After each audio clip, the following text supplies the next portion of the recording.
से कि जल्दी आ जाओ वरना दूसरा तैयार है। कल आइए कि पता नहीं सदा है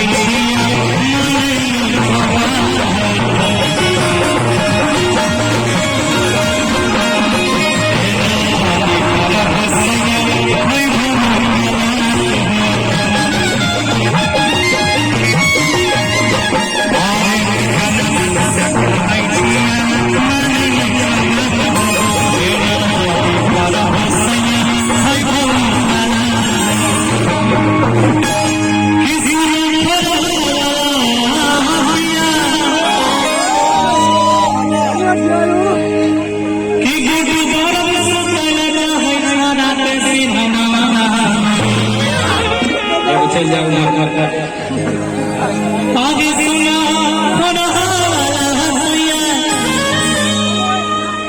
अब तुम्हारा भैया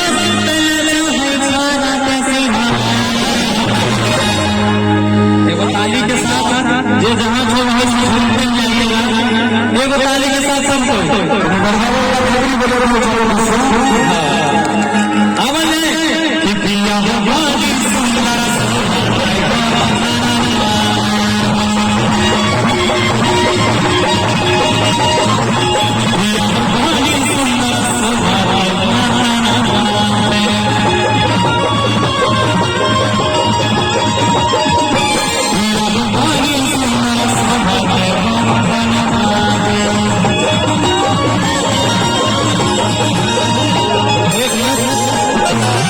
एक बार मूर्ति दिखाइएगा थोड़ा सा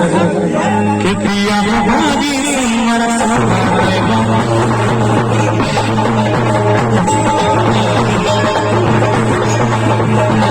वो डांस वाला मूर्ति नहीं आता है प्रिया भाभी सुंदर कि प्रिया भाभी सुंदर